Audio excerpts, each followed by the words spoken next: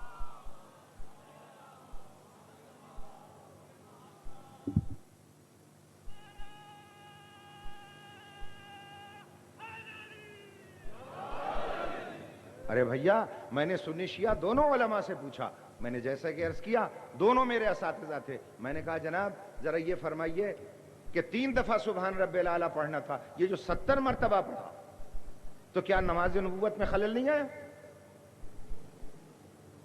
شیعہ علماء نے جواب دیا کیسے خلل آ سکتا تھا؟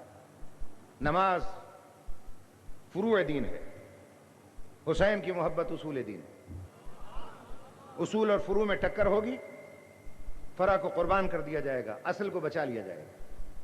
اور جب اہل سنت علماء سے جو محب آل محمد ہیں، جب ان سے میری بات ہوئی، ان کا میاں کیسا اصول اور کیسا فروع؟ ہمارا عقیدہ یہ ہے کہ نماز جس دین کا جز ہے وہ دین ہست و حسین. حسین تو اس دین کا نام ہے، لہذا جز کو طول دے دیا اور اصل کو بچا لیا. تو میں ایک طالب علم ہونے کی حیثیت سے یہ کہنے کا حق رکھتا ہوں کہ جب وجود حسین سے نماز نبوت میں خلل نہیں آ سکتا تو ذکر حسین سے نماز امت میں خلل کیسے آ سکتا؟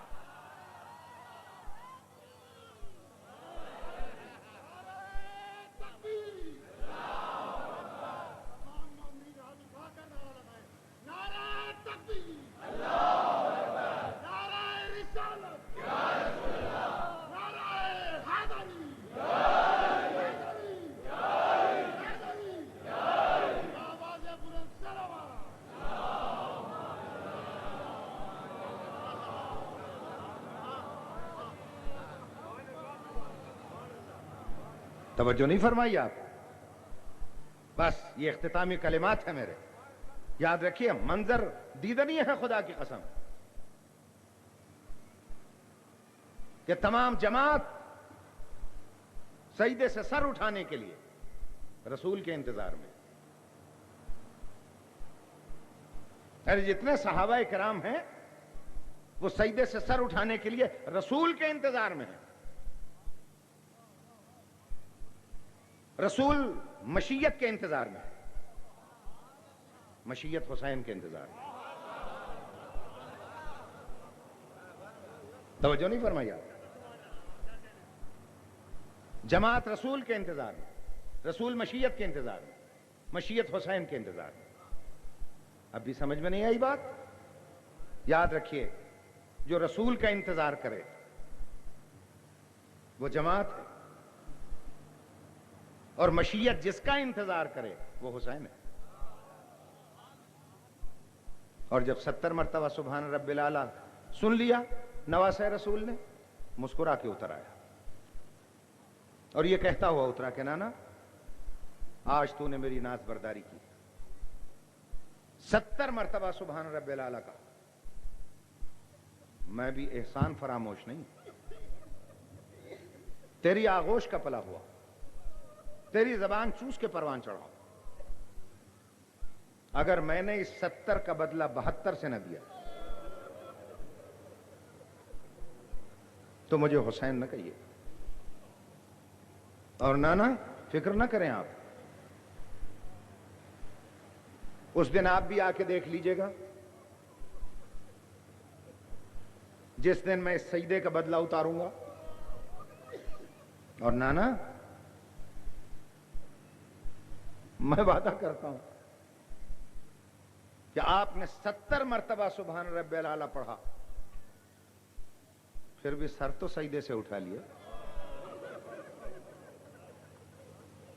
لیکن میں وعدہ کرتا ہوں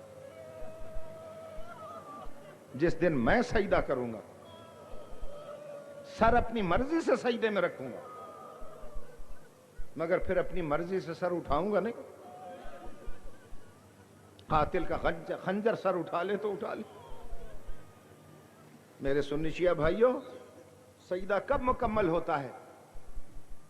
جب انسان اپنی مرضی سے سجدے میں سر رکھے اور اپنی مرضی سے سر اٹھا لے. لیکن فاطمہ کے لال نے اپنی مرضی سے تو سر رکھا سجدے میں، مگر آج تک اپنی مرضی سے سر اٹھایا نہیں۔ اس کا مطلب ہے دنیا کے سجدے ختم ہو گئے، مگر حسین کا سجدہ آج بھی چل رہا ہے۔ حسین ابن علی کا سجدہ قیامت تک چلتا رہے گا۔ اور خدا کی قسم، کائنات میں کتنے سجدہ گزار گزرے ہیں۔ میں کہتا ہوں، خود سرکار سید الشہداء ارشاد فرماتے ہیں کہ میرے سجدے میرے نانا کے مقابلے میں وہی حیثیت رکھتے ہیں جو سورج کے مقابلے میں ایک ذرے کی۔ پیغمبر اکرم نے کتنے سجدے کیے؟ اتنے سجدے کرنے والا پیغمبر سید الانبیاء کہلایا۔ پھر میرے مولا علی نے سجدہ کیا، اور علی کا سجدہ وہ قیامت کا سجدہ۔ ابن ملجم کی تلوار کا وار، سجدے میں سر سے بہتے ہوئے خون کا احساس تک نہ فرمایا۔ ایسا لاجواب سجدہ کرنے والا سید الاولیاء کہلایا۔ پھر امام حسن نے جماعت کی تکمیل کروائی اور ایسا سجدہ کیا کہ زخمی باپ کا خیال بھی سجدے میں نہ آنے پایا۔ وہ سید شباب اہل الجنہ کہلایا۔ اور پھر حسین کا لاجواب سجدہ، زیر خنجر قاتل سجدہ۔ اتنا عظیم سجدہ کرنے کے بعد بھی سید الشہداء کہلایا۔ میں آپ سے ایک سوال پوچھتا ہوں، مجھے بتائیں، ان سجدہ کرنے والوں میں سید الساجدین کون کہلایا؟ ان عبادت کرنے والوں میں زین العابدین کون ہے؟ ذرا یہ مجھے بتا دیں آپ۔ میرے محترم سامعین، خدا جانے اس بیمار امام نے کس عالم میں سجدہ کیا۔ میرے بزرگوں، ایک نفسیاتی بات عرض کرتا ہوں، 3 وقت اگر انسان پہ آ جائیں تو انسان کو کچھ یاد نہیں رہتا۔ ایک، جب زمین میں زبردست زلزلہ آ جائے، بلڈنگیں ہل رہی ہوں، تو انسان کو سوائے اپنی ذات بچانے کی کچھ یاد نہیں رہتا، جان بچا کے بھاگتا ہے۔ ایک، جب زبردست طوفان آ جائے، درخت گر رہے ہوں، چھتیں اڑ رہی ہوں، مٹی آنکھوں میں پڑ رہی ہو، نظر کچھ نہ آ رہا ہو، انسان کو کچھ یاد نہیں رہتا۔ اور تیسرا وہ وقت جب خدا نہ خواستہ چاروں طرف آگ میں گھر جائے، انسان کو کچھ یاد نہیں رہتا۔ مجھے اسی مقدس ذکر کی قسم ہے کہ شام غریبہ میرے بیمار امام پہ تینوں حالتیں اکٹھی ہو گئیں۔ تینوں حالتیں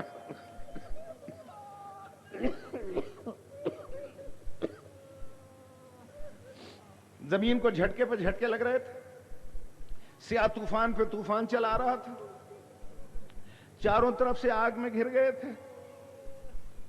میری شہزادی فرماتی ہیں، جب میں شعلوں سے گزر کر اپنے بیمار بیٹے کو اٹھانے گئی تو میں نے دیکھا چاروں طرف آگ تھی، بیچ میں میرا بیمار فرزند تھا، سجدے میں سر تھا، زبان پر تھا سبحان رب العلا،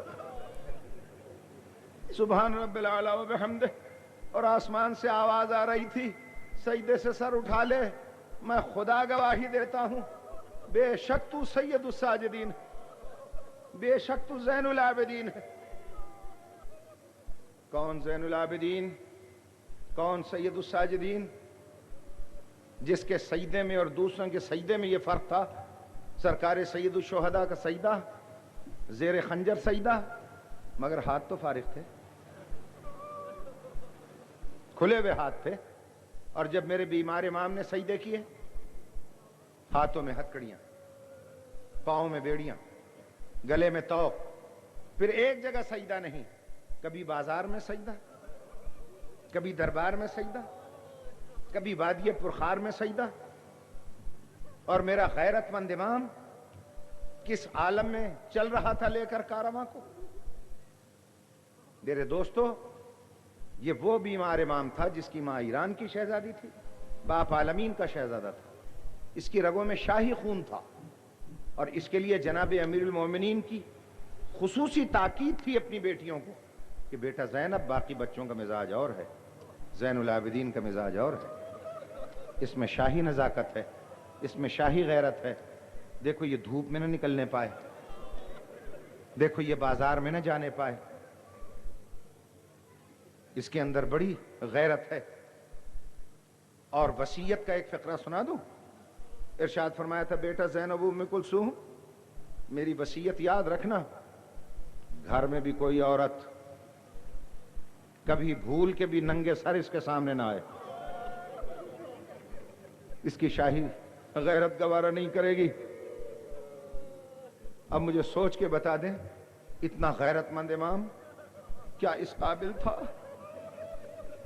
کہ ننگے سر ماؤں بہنوں کو لے کر کبھی کوفے کا بازار، کبھی شرابی کا دربار،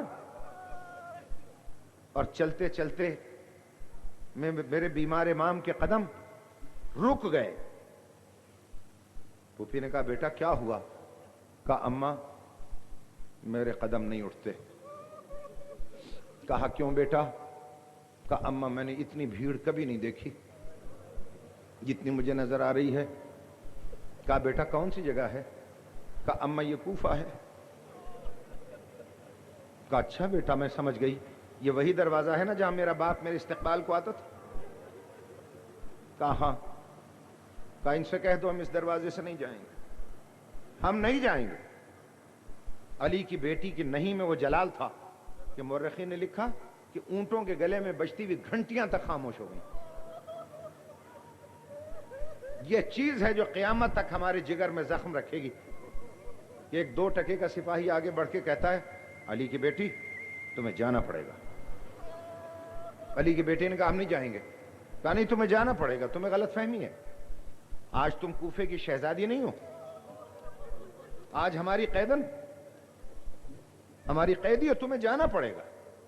بس جب یہ کہا نا ہماری قیدی ہو تمہیں جانا پڑے گا، گود میں بیٹھی تھی 4.25 سال کی بچی جس کا آدھا دامن جلا ہوا تھا، جس کے کان زخمی تھے، جس کے چہرے پر نیل پڑے ہوئے تھے، وہ ایک دم کھڑی ہو کر کہتی ہے پھوپھی اماں کہ جی بیٹا سکینہ اس دنیا میں کوئی پیغمبر گزرے ہیں جناب صالح؟ کہ ہاں بیٹا گزرے ہیں۔ تو کیوں پوچھتی ہے؟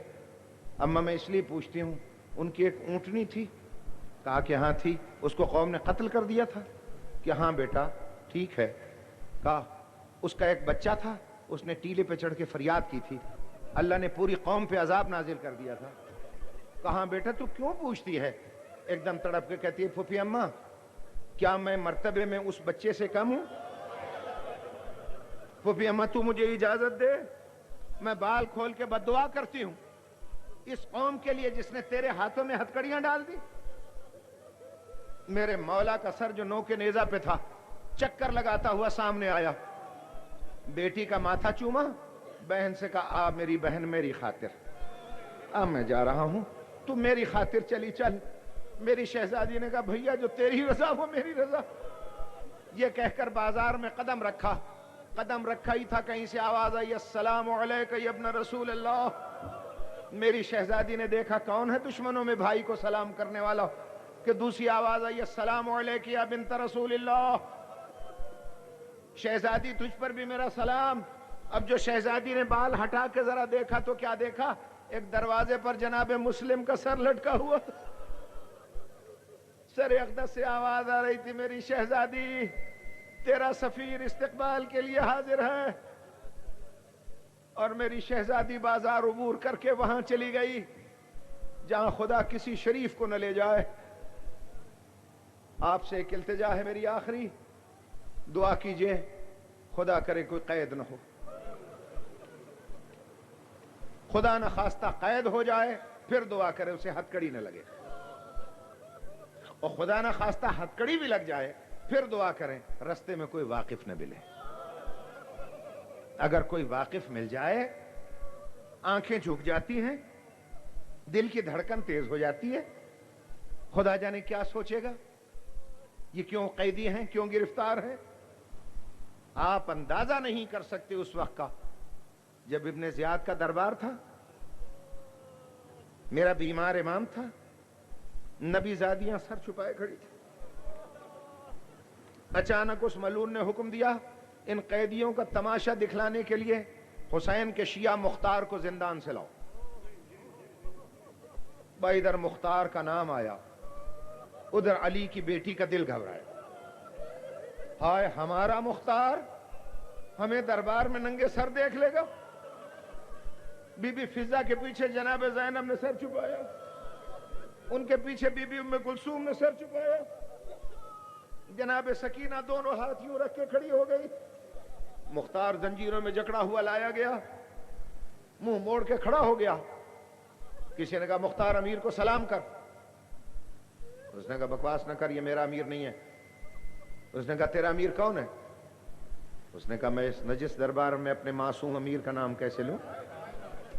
وہ خدا جانے کہاں آرام کر رہا ہوگا. یہ بیچارہ قید خانے سے آیا تھا، اسے کچھ پتہ نہیں تھا. اتنے میں اس نے کہا ابن زیاد نے، مختار اگر میں تیرے امیر سے یہی ملا دوں کیا انعام دے گا؟ انگڑائی جو لی تو ہتھکڑیاں ٹوٹ گئی. ایک سپاہی کی تلوار پہ ہاتھ رکھ دیا اس نے، اور اس نے کہا خبردار، تیرے نجس دربار میں میرا معصوم کیسے آ سکتا ہے؟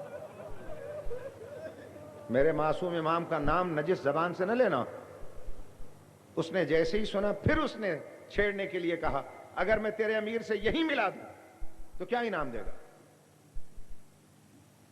اس نے کہا زبان کو روک، اس نجس دربار میں میرا امیر کیسے آ سکتا ہے؟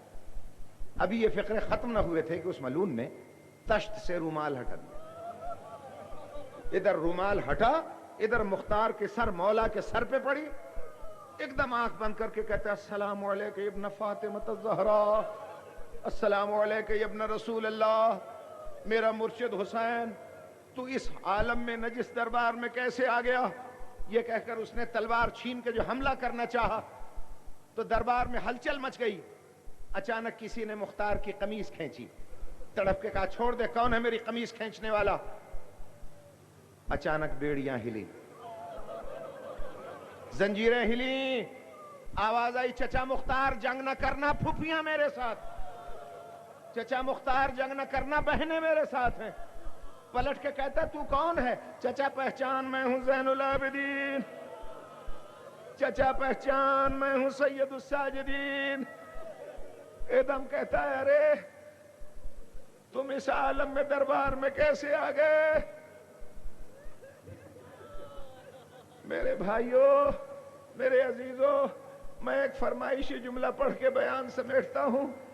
یہ غیرت مند امام اس عالم میں دروازوں سے گزرتا ہوا شام سے بھی گزر گیا، کوفے سے بھی گزر گیا، لیکن عالم کیا ہوا؟ عالم یہ ہوا کہ جب واپس مدینے پہنچا نا یہی بیمار امام، اور بشیر سے کہا بشیر خبر کر دینا جو قافلہ گیا تھا وہ واپس آ گیا. لیکن یوں نہ جا بشیر، ادھر میرے قریب آ. بیمار نے اس کا گریبان چاک کر دیا، ایک کالا کپڑا لے کر بشیر کے گلے میں ڈال دیا. یہ جو میں کالا کپڑا پہنے بیٹھا ہوں یہ اسی کی یادگار ہے، یہ اسی کی نشانی ہے. سب سے پہلا ذاکر حسین کا جو مدینے کی گلیوں میں آواز دیتا جا رہا تھا وہ بشیر تھا. اور اس نے جیسے ہی مدینے کی گلیوں میں چلنا شروع کیا کالا کپڑا پہنے ہوئے، لوگ اکٹھے ہو گئے. مل خبر مل خبر، بشیر کیا خبر ہے؟ کال خبر عند قبر رسول اللہ. یوں نہیں بتاؤں گا، روضہ رسول پہ آؤ وہاں بتاؤں گا. اور جیسے ہی روضہ رسول کو دیکھا اس نے بے ساختہ چیخ مار کے کہتا ہے قتل الحسین بے کربلا. لوگوں حسین کربلا میں مارا گیا، بلا جرم ولا خطا، بے جرم و خطا مارا گیا. بشیر کہتا مجھے نہیں بھولتا ایک دروازے کا کھلنا، اس سے ایک بیمار بچی کا پٹی باندھ کے نکلنا، اس کا ٹھوکر کھا کے گرنا، اس کے پیچھے ایک ضعیفہ سفید سر والی کا کمر پکڑے ہوئے نکل کے اسے سنبھالنا. اور میرے قریب آ کر پوچھتی ہے کون مارا گیا، کہاں مارا گیا؟ میں نے کہا کربلا میں حسین مارا گیا. کہا کوئی آیا بھی ہے؟ میں نے کہا ہاں. کہاں ہے؟ شہر سے باہر. کہا تو آگے چل، میں پیچھے چلتی ہوں. آگے آگے بشیر، پیچھے وہ ضعیفہ خاتون بیمار کا ہاتھ پکڑے ہوئے سیاہ خیموں کے قریب پہنچا. بشیر نے اشارہ کیا بی بی اس خیمے میں چلی جائیں. بیوی جب جانے لگیں تو دیکھا کہ خیمے سے پرے دروازے پر ذرا باہر ایک بوڑھا ضعیف لاچار سفید سر زمین پہ ماتھے پہ ہاتھ رکھ کے بیٹھا. اس ضعیفہ نے کہا یا شیخ او بوڑھے عرب راستے سے ہٹ جا, میں گزرنا چاہتی ہوں. اس نے اٹھا چاہا اٹھا نہ گیا, اتنا کمزور اٹھا نہ گیا. پھر اس خاتون نے کہا تو نہیں جانتا میں کون ہوں؟ میں علی کی بیوہ ہوں, میں حکم دیتی ہوں راستے سے ہٹ جا. وہ پھر نہ اٹھ سکا. تو جلال میں آ کر کہا تو جانتا نہیں میں کون ہوں؟ میں عباس کی ماں ہوں, میں عباس غازی کی ماں ہوں, حکم دیتی ہوں راستے سے ہٹ جا. عباس کا نام آیا, مشکل سے وہ بوڑھا کمر پکڑ کے اٹھا, کانپتے ہوئے ہاتھ ماتھے پہ رکھ کے کہتا ہے دادی میرا سلام, دادی میرا سلام. ایک دم کہا رے تو کون؟ دادی پہچان میں ہوں زین العابدین, میں ہوں سید الساجدین. تو ایک دم فرماتی ہیں بیٹا 22 سال کی عمر میں سب بال سفید ہو گئے, بیٹا یہ داڑھی بھی سفید ہو گئی. ایک دم بیمار نے کہا اماں تیرے عباس نے وفا کی حد کر دی, لائے دنیا یہ تاریخ ایسی مائیں, جیسے ہی کہا تیرے عباس نے حد کر دی. ایک دم ام البنین کہتی ہیں میں عباس کا نام سننے نہیں آئی, میں عباس کا نام سننے نہیں آئی, بتا میرا حسین کہاں ہے, میرا حسین کہاں ہے؟ تو ایک دم کہا اماں تیرے عباس نے حد کر دی. کہا پھر عباس کا نام نہ لینا. ایک بچے نے دامن کھینچا, کہا چھوڑ دے کون ہے میرا دامن کھینچنے والا؟ کہا اماں پہچان میں تیرے عباس کا فضل ہوں. کہا فضل تو آ گیا, سکینہ کہاں گئی؟ وہ کیوں نہیں آئی؟ پھر جب عباس کا نام لیا کہا عباس نہیں, یہ بتا میرا حسین کہاں ہے؟ بیمار نے کہا اماں تیرے حسین پر مصیبت کی حد گزر گئی. کہا کیا ہوا؟ کہا اماں مصیبت کی انتہا یہ تھی کہ زینب نے رکاب پکڑی اور حسین زین پہ بیٹھا. بھئی یہ سننا تھا کہ زینب نے رکاب پکڑی اور حسین ذوالجناح کی زین پہ بیٹھے. ام البنین کو جلال آیا, ایک دم نجف کی طرح منہ کر کے کہا یا علی تو اسی عباس کو وفادار کہتا تھا؟ یہ میں کیا سن رہی ہوں؟ زینب رکابیں پکڑتی رہی, کربلا کو رخ کر کے کہا عباس تجھے دودھ نہیں بخشوں گی, زینب سے تو نے رکابیں پکڑوا دی. ایک دم پاؤں پکڑ کر بی بی زینب نے کہا اماں میرا عباس تھا نہیں, میرا عباس ہوتا میں رکابیں نہ پکڑتی. کہا بیٹا عباس بھی چلا گیا, علی اکبر بھی چلا گیا, تو تجھے کیسے پتا چلا کہ میرا حسین شہید ہو گیا؟ کہا اماں اور تو کوئی تھا نہیں, اچانک میدان میں آواز آئی تھی قتل الحسین بکربلا, ذبح الحسین بکربلا, اور ذوالجناح نے خیمے کے دروازے